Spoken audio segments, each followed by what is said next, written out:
आज अंगीकार किए के 75 वर्ष पूर्ण होने के उपलक्ष्य में सदन एक व्यापक चर्चा संवाद के लिए यहाँ एकत्रित हुआ है।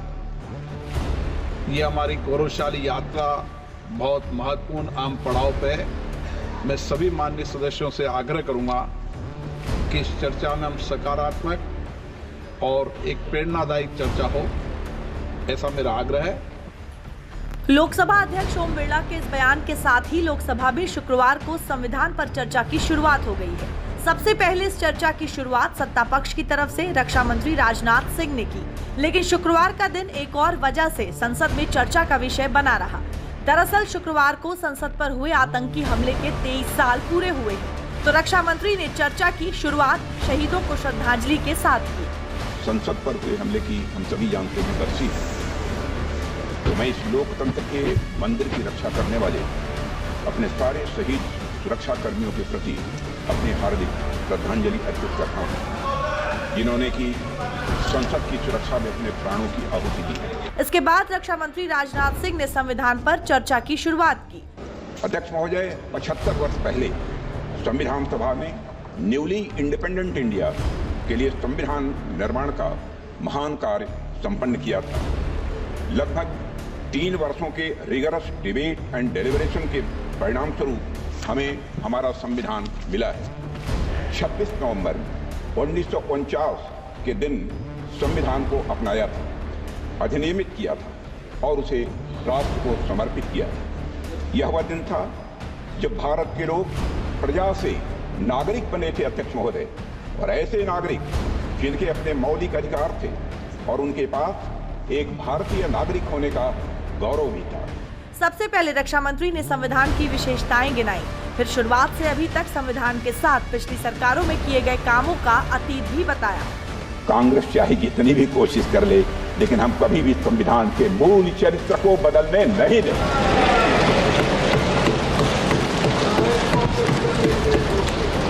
आप इतिहास देखें, हमने आपातकाल के काले दिनों में भी संविधान के मूल चरित्र को चोट पहुंचाने के हर प्रयास का मजबूती के साथ विरोध किया था।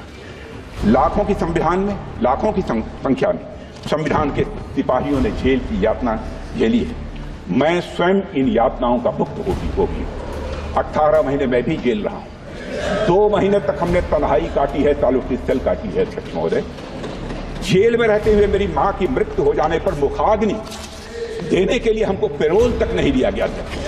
रक्षा मंत्री ने इन दिनों विपक्ष की तरफ से संविधान के मोहरे से बनाए जा रहे कई मुद्दों पर भी जवाब दिया। जैसा कि आप जानते हैं कि आर्टिकल 368 के माध्यम से संविधान में संशोधन की व्यवस्था की गई है और संविधान में लोकसभा का कार्यकाल भी बढ़ाकर 6 साल कर दिया गया। अध्यक्ष महोदय, क्या यह पूरे संविधान को एक तानाशाह के उद्देश्यों की पूर्ति का एक माध्यम मात्र बनाने का यह षड्यंत्र नहीं था? क्या यह सब जनता को फिर से प्रजा बनाने की यह साजिश नहीं थी अध्यक्ष महोदय? आज उसी पार्टी के लोग संविधान का इस्तेमाल दुष्प्रचार के लिए कर रहे हैं। आज उसी पार्टी के लोग जात के आधार पर जब गणना कराना चाहे कराएं, हमें कोई आपत्ति नहीं, लेकिन मैं जानना चाहता हूं कि देश की जनता की आंखों में धूल झोंक कर राजनीति नहीं की जानी चाहिए। राजनीति करनी है तो जनता की आंखों में आंख डालकर राजनीति आपको एक ब्लूप्रिंट लेकर आना चाहिए, एक मसौदा लेकर आना चाहिए, ऐसा मसौदा जिसमें कि यह पूरी तरह से स्पष्ट हो जो जातिगत जनगणना कराएंगे, किस जाति को आरक्षण का कितना प्रतिशत देंगे, इसका भी खुलासा होना चाहिए। संविधान के 75 साल पूरे होने पर ये चर्चा विपक्ष के कहने पर ही हो रही है। इसके लिए विपक्ष ने शीतकालीन सत्र के शुरुआती दिनों में खूब हंगामा भी किया था। रक्षा मंत्री के बाद विपक्ष की तरफ से पहली बार संसद पहुंची प्रियंका गांधी ने चर्चा को आगे बढ़ाया कि हमारा संविधान एक सुरक्षा कवच है, एक ऐसा सुरक्षा कवच है जो देशवासियों को सुरक्षित रखता है, न्याय का कवच है, एकता का कवच है और अभिव्यक्ति की आजादी का कवच है। दुख की बात यह है कि मेरे सत्ता पक्ष के साथी जो बहुत बड़ी बड़ी बातें करते हैं, इन्होंने इन 10 सालों में यह सुरक्षा कवच सत्ता पक्ष के मेरे साथियों ने ये सुरक्षा कवच तोड़ने का पूरा प्रयास किया है। संसद में पहली बार भाषण दे रही प्रियंका गांधी ने हिमाचल प्रदेश का भी जिक्र किया, जिसकी चर्चाएं हर तरफ हो रही हैं। एक बार आपको भी उनका ये बयान सुनना चाहिए। आज हिमाचल में देखिए, जितने भी कानून बने हैं वो सब बड़े बड़े उद्योगपतियों के लिए बन रहे हैं। हिमाचल में जो सेब उगता था, उसके जो छोटे छोटे किसान हैं वह रो रहे हैं, क्योंकि एक व्यक्ति के लिए सब कुछ बदला जा रहा है। विपक्ष की तरफ से अखिलेश यादव भी इस चर्चा का हिस्सा बने। अध्यक्ष महोदय, ये संविधान हमारी ढाल है, संविधान हमारी सुरक्षा है, संविधान हमें समय समय पर शक्ति देता है।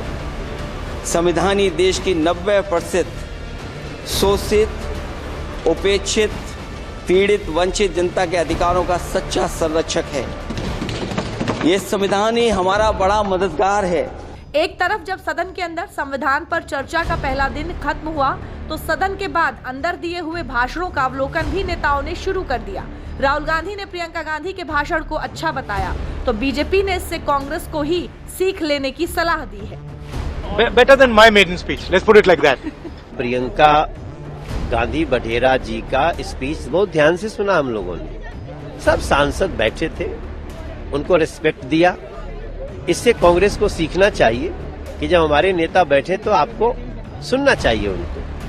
लेकिन ये वही कर सकता है जिसका संविधान में विश्वास हो, संवैधानिक प्रक्रियाओं में विश्वास हो। फिलहाल शुक्रवार सदन में हुए संविधान पर चर्चा को लेकर सियासत भी जारी है। दूसरी तरफ लोकसभा में संविधान पर चर्चा शनिवार को जारी रहेगी।